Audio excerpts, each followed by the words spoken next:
So guys, today we're talking about the New Balance FuelCell Super Comp Trail. It is a super shoe for the trails. Let's get into it.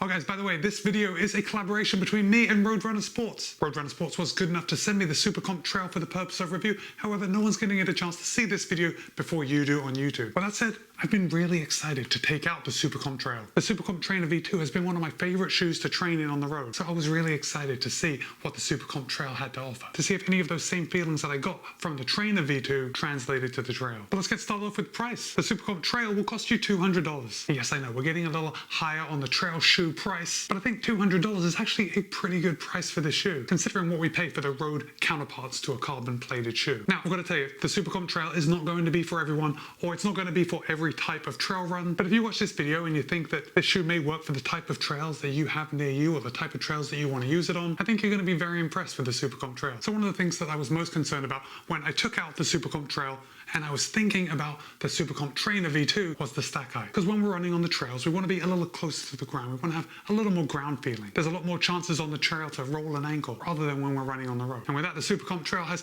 36.5 millimeters in the heel, 26.5 millimeters in the forefoot for a 10 millimeter drop. And I know 36.5 in the heel, that's a pretty big stack height. But I want to tell you right off the bat that I really didn't have any problems with feeling unstable while I was running on the trails. Gave me a nice stable ride, but we'll talk more about the ride in a second. A US men's size 9 weighs in at 8.8 ounces or 249 grams. However, in my size, a US men's size 12.5, it tips the scale at 10.9 ounces or 309 grams. So pretty light, especially for a trail shoe. This is nice and light. It does disappear on the foot when you're running. Now, the Super Comp Trail does fit true to size. However, if you have watched a few of my videos, you know that I usually wear a US men's size 13. Now, in past New Balance shoes, I found that the uppers have a lot of volume, so I decided to go down half a size, and that's why I weighed in my size 12.5. However, after my experience running in the size 12.5, I don't think sizing down was necessary in this shoe. I think I would have fit a size 13 perfectly. So I'm going to say the SC Trail fits true to size. And while we're talking about fit, this is a race day shoe. This is a shoe that you're going to put on when you're trying to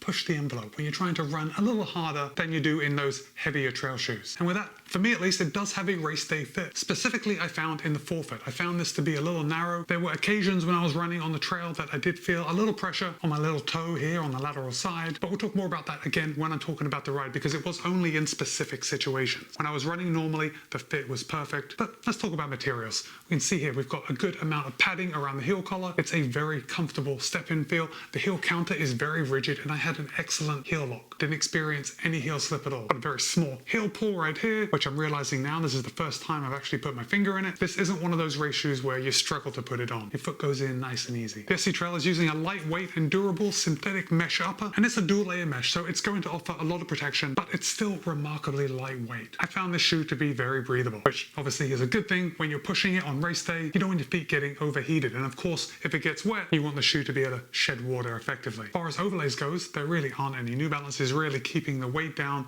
by limiting the overlays. We've got very small reinforcements right along the actual eyelet holes, and then we've got an underlay coming around the toe bumper with a very thin kind of TPU, almost a waterproof overlay just around the front. And on some of my runs, I was running through some very wet grass, so I really appreciated this little bit of water protection. And then as far as overlays, that's really it. We got the branding, the full New Balance name on the lateral side, and just the NB on the medial side. And yeah, I like that styling. The tongue fits right into the race day pedigree of this shoe. It is super thin and very aerated. In fact, there are holes punched through the tongue all the way down. There's no extra padding anywhere on the tongue, so I guess some of you could experience a little lace bite when you really cinch down those laces, but that didn't happen to me at all. I was able to lock the shoe in nicely, no lace bite. The tongue is gusseted on both sides, and we do have a lace loop, so I had no problems with the tongue migrating around. Overall, it was a very nice fit. It was a treat to run in, but the treat to run in really came with the midsole, and the midsole is the main reason that I like the SC Trainer V2. That fuel cell is nice and soft, and the fuel cell foam in the SC Trail was no disappointment. It was exactly what I was expecting. Not as soft as the SC Trainer V2, but soft enough where it was protective and responsive. Now, in between this fuel cell foam is a full-length carbon fiber plate, and I don't know what your thoughts are on putting carbon fiber plates in trail shoes, but I think it does serve a purpose, and I'm really impressed with how New Balance has executed it in the SC Trail. Now, if you've never run in a plated trail shoe, it does not feel the same on the trails as it does when you're running in a plated shoe on the roads. You don't have that same level of pop, but that really shouldn't be surprising because running on trails is totally different than running on the roads. The SC Trail also has New Balance's Energy Arc technology, which is basically the combination of the full-length carbon fiber plate paired with strategically placed midsole voids. And you can see here right on the bottom, we do have this big void from the midfoot to the heel, and right in the middle is the carbon fiber plate. And while I've got your attention on the bottom of the shoe, the SC Trail is using Vibram Light Base, and that just keeps this outsole rubber super light. It's thin and very durable, and we've got Vibram Mega Grip, which provides superior traction in both wet and dry conditions. I'm not sure how well you can see the base on camera, but I'll overlay something so you can see it. But these lugs were actually surprising to me. Looking at them, they are quite small, and I don't know how deep they actually are. I'm gonna say 3, maybe 4 millimeters, but they're quite well spaced. And that's a good thing, because we're not gonna hold on to any debris,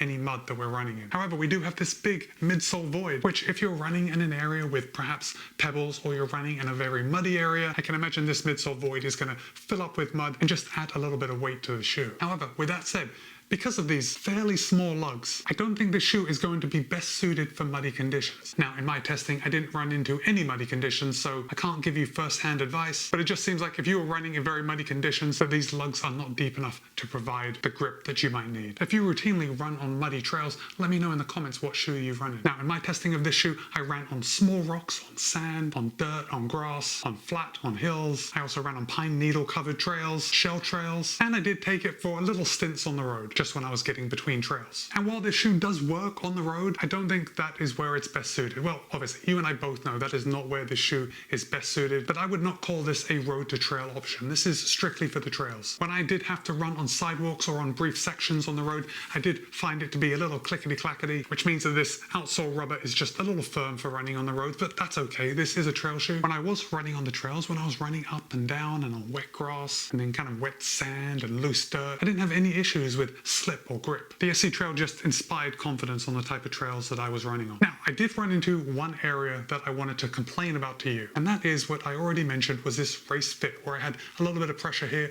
on my little toe on the lateral side. And that presented when I was running down very steep declines. And I'm talking really steep declines. Like when I was running down it, I was landing on my heels just trying to stop myself from being out of control. But still, I found my foot kind of moving forward in the shoe as I was going downhill. You know, with just the braking mechanisms, your foot kind of moves forward a little more. And with that little extra pressure towards the front of the shoe, I did find a little discomfort here on my little toe. But then as soon as I stopped running downhill, I leveled out, or even the decline got a little less, that feeling went away. Like my foot repositioned itself in the shoe, and as soon as that forward pressure was eliminated, the shoe felt fantastic. Now, I should also add that I do have fairly narrow feet, and if you have wider feet, perhaps the SC Trainer might not be for you. If you're not sure about it, I definitely recommend that you buy it and then just walk around the house, and you'll know pretty quick if it fits right. Oh, I also want to draw your attention to the sock liner, the insole.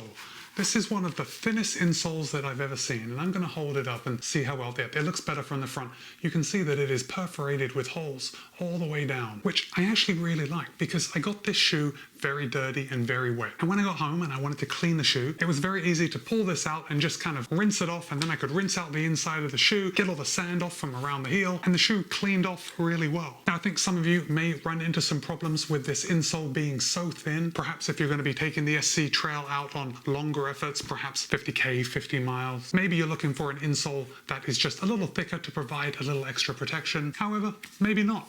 I think this FuelCell foam here in the forefoot, that 26.5 millimeters, for me at least, it was more than enough protection. Didn't run into any situation where I felt my foot was getting fatigued from the impact. And remember, we've also got this carbon fiber plate, which is ultimately acting like a rock plate. So you're going to be able to handle a lot harsher or rockier conditions than you would in a shoe without a plate. Now, I know I said that a carbon plated trail shoe doesn't feel the same as a carbon plated road racer, and that's true, but it does become noticeable when you're running on flat land and you're trying to pick up the pace a little. And I really enjoyed the feeling. Now, it's a fairly rigid shoe, and if I put some effort into it, I can bend up the toe, but that carbon fiber plate is keeping it nice and rigid, and it definitely has a propulsive feel when I pick up the pace, or at least when my gait loads the plate properly and I can actually use it for some forward momentum. However, when I'm running downhill and when I'm running easy, I am definitely heel striking, and when I'm doing that, I am not taking full advantage of the carbon fiber plate. In my anecdotal experience, I like it. I'm glad they put it in there, and I think it makes the shoe better. So overall, I think this is an epic attempt of New Balance to come out with a super shoe for the trails. I think it fits in nicely with their Super Comp line of shoes. shoes, and yet makes enough changes that it becomes a worthy trail racer. Like they haven't just taken the road shoe, put some extra lugs on it, and made it a trail shoe. So if you are a fan of the New Balance Super Comp range, or you're just looking for a nice, fast trail shoe, the Super Comp Trail is definitely one to think about. So guys, I want to hear from you. What is your trail shoe of choice right now? And are you thinking about getting a pair of the New Balance Super Comp Trail? Let me know in the comments. And with that, it's Matt B. This has been my review of the New Balance FuelCell Super Comp Trail. Be kind, be happy, run well. I'll see you in a couple of days.